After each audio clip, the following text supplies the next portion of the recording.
Thanks for joining us on CodeChat. It's been a little while since the last episode of CodeChat. I do apologize. I've had a difficult time just finding the time in my busy schedule to record these, but I've actually got a lot of them lined up, and a lot of them are interviewing the startups that are involved in Microsoft Ventures. I mentioned last time that I'm working hard with Microsoft Ventures with these startups in Seattle. Microsoft is running this incubator program, kind of taking care of startups, helping them succeed, and at the same time learning about the mindset of the startups. We talked with a couple of those on CodeChat already, and now with me today is Dorin from Outleads. How are you today? I'm good, thanks. Good. We're recording, as you can see, outside in sunny Seattle. It's been beautiful here. And right behind us is kind of the South Lake Union area of Seattle on the north side of town. So, enjoying the weather. Yeah, isn't it nice? Yes. Yeah, Dorin's been involved in this startup accelerator for how many months now? Three months. And change. Yeah. And where are you from? New York. Okay, so what do you think of this climate?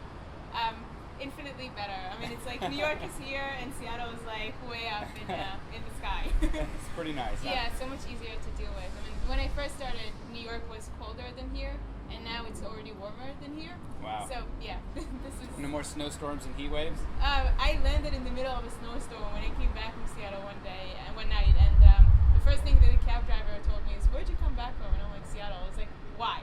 Why?" Why didn't you just stay there? Yeah, exactly. Yeah, we don't have extreme weather here, that's for sure. Well, the startup that Dorin is working with is obviously a tech startup. That's kind of what we do in this business. Can you tell us a little bit about Outleads? Yeah, so Outleads, the main part of Outleads is basically enabling online advertising based on offline activity. Okay. The classic example that I give is if you're on a car dealership website and you call the car dealership and then you come in and you do a test drive, the car dealership can advertise to you online based on the fact that you did a test drive. Okay, so I fill out something online, and then I go in real life down to the car dealership and I ask them to do a test drive, and then I get back to my computer and I log in and I'm browsing anything, the news website, and I see an ad down there for Toyota, right? And it's yes, that's exactly right, and it's specifically targeted to you because Okay. they know that you did a test drive in their dealership. Okay, are you allowed to tell me how you do that? Sure. So what we're doing, assuming that you're starting with the digital interactions, you're starting with a website visit, an email open, you're in social media, you're in video, you're doing something on the web, and then you're transitioning to offline. Either you are calling, you're submitting a form, you're sending a text message, or you're sending a chat message. Whenever you do one of those four things, you automatically end up as a lead in one of the systems that they use to track their leads. So Outleads is there in real time. It tracks that interaction, and it creates a new record inside those systems. So whether it's a CRM system like Salesforce, whether it's a call center management system, it can be a chat management system, it can be text message management system. We create a record, we populate that record with a cookie or an identifier that an ad network has generated for your web session. Okay. And then all the information that the company is entering about you in that system, about your record, we communicate back to the advertising network using that cookie or identifier. Wow. So it's tied to you anonymously, and the marketer can then use it to target you and kind of single you online for advertising based on what you did offline. Wow, so it sounds like a very subtle and specific little trick that you're able to do, and you have a whole startup that's built on this idea. Yes. It's the idea is really to make advertising a lot more relevant. Okay. We think that there's a lot of super rich data that companies have about people that's stored in their CRMs. They're using it to change the customer experience that you have. You interact with companies, with sales reps, with customer service in so many ways, and you give them information all the time. And all of that can be used to give you a better online experience. Okay. So as a consumer here, one of my first questions is, does this make advertising any more or less annoying for me? It should be less annoying. That's Okay. what we are looking to do.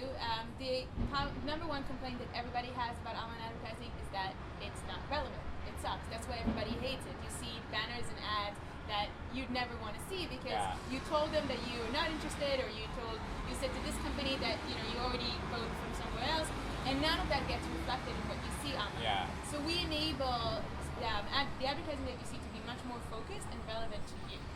Well, that's good because when I walk into Best Buy and I'm in the I'm obviously a tech person. I'm looking for some technology. I walk in there and I would feel accosted if I got an advertisement that was asking me to consider air fresheners or something, because it, like you said, it's not at all relevant.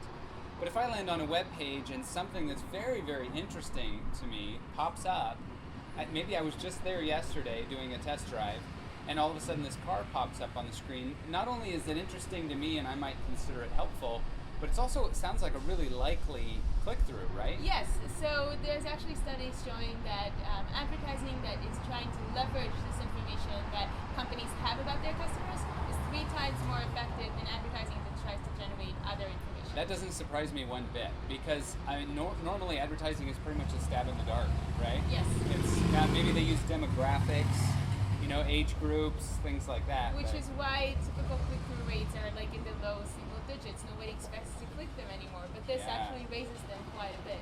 Yeah, just by getting to know me. That's interesting. Okay, well, it's a good idea. Thanks. How's it going? So we're being here in the Microsoft Ventures Accelerator is amazing.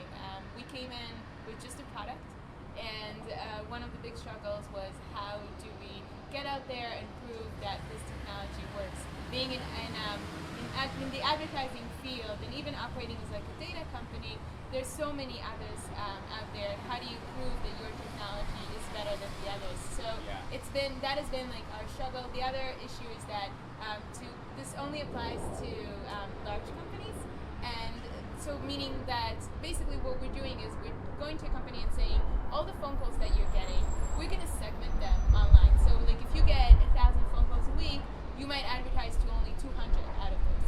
That needs to be a company that has big volume, right? Otherwise it doesn't, if a company gets like 100 phone calls a week, it just doesn't make sense.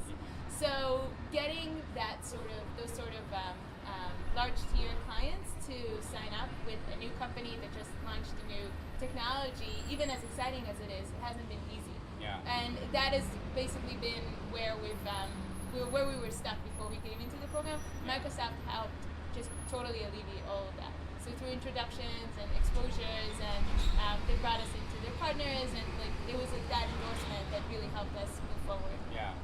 So let's consider our audience right now. We've got a lot of developers that are watching CodeChat. This is, we're not typing code on this episode of CodeChat, but we're talking about something that developers very well may be interested. Should your average developer jump in with both feet like you have here and run a tech startup, do it on their own? It's hard. It's very, very hard to be being on your own. I think the biggest part that's hard about it is mentally. Like there's a lot of stress, and having somebody else there helps. Okay. So I don't know if I would recommend it for anybody or everybody. I don't know. It's I've done it on my own. I'm a solo founder, but I don't know if I would recommend others to. Now you're not just a solo founder, but you're also a female solo founder. How has that contributed to the experience? It's definitely changed it a lot. I think my whole experience was very different than what is typical. There's still, I hate to say it, but there's still a lot of gender bias, and one of my struggles has kind of been to like get around that.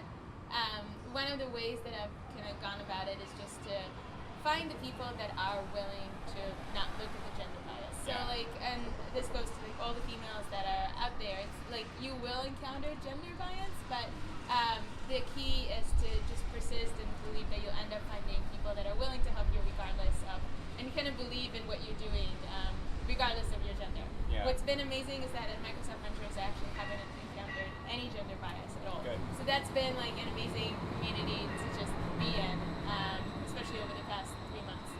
I think there's also, aside from just being a female entrepreneur, being a female coder, there's like even more bias towards that. Right. And again, my biggest sort of takeaway, and what's been like kind of just going with me the whole time is like, even if I encounter somebody that has like that bias towards me, it's like, okay, I'm not gonna follow that person. I'll go towards the people that are willing to help.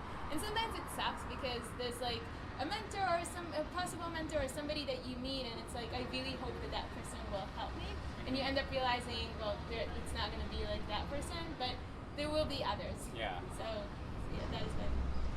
So one of the things that I admire the most about startups is the courage that it takes to do this, and not just to make the decision one time, like I said before, to jump in with both feet, but the daily courage that it takes. Like every morning when you wake up, you still have to make this thing win. You still have to make this thing go.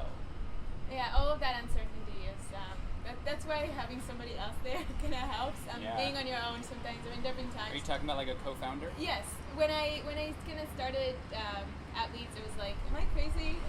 Because you kind of bring this new idea that nobody has ever thought about, and like you really, when you don't get necessarily the initial reaction from people that you thought you would get, it's like, am I crazy? Am I not right? Eventually you start to think that. So it's definitely hard. There's a lot of uncertainty. Mm-hmm. What has been driving me is, so I asked myself like one question when I started Outleads. If I wouldn't start this, if somebody else had started this, would I think that they would be successful, and would I feel like I missed out on something? And my answer to that was absolutely yes. So it was like, well, if I think that somebody else will eventually do this, why shouldn't it be me? Yeah. If it possibly can. Yeah. Awesome. What a great position to be in. Are you ready to grow? Yes, absolutely. So we're looking at actually, as a result of the Microsoft Ventures program, to deal with several large clients, and that's definitely placing hiring requirements on us. So while we're on this show, we'll take this opportunity to announce we are looking for a tech lead. Okay. So if anybody is interested, they can definitely just go on outleads.com and shoot me either a message from there or through Dorin@outleads.com. Okay. Yeah. All right. Well, hey, I guess maybe that wraps. Oh, actually, no. I do have one more question, Dorin. You have been involved. You say you're from New York, and you're involved with the startup scene in New York, and now here you are hanging out with a bunch of other startups in Seattle. Can you tell the crowd and myself, how do those scenes compare? Oh my gosh, it's like two different worlds. It's almost as different as the climates, right? Really? So New York has this huge tech scene. I've walked into New York Tech Meetup, and I don't know, I'm probably making up the number, but it felt like there's like 15,000 members there. Wow. You end up feeling like a tiny particle, at least initially when you haven't networked your way in so much. The good thing about it is that there's a ton of variety, so whatever you're looking for, there's probably a meetup for it. Mm-hmm. Here in Seattle, it actually felt more approachable because the community is smaller. Okay. And so it felt a lot easier to actually kind of network my way in, and it also was like, oh, well, I networked with like 5 people, and the 6th person that I networked with ended up knowing like the first and 7th person. So it's great because there's a community and the word kind of spreads around faster. So I actually like that more. Yeah. Good. Okay. Well, is there anything else that you want to talk to developers about? That's pretty much it. That'll do it, huh? Yeah, I think so. Okay, good. Well, hey, thanks for joining us this time on CodeChat. We're going to be talking with some more startups from the Microsoft Ventures program very soon. So stay tuned. We'll see you next time.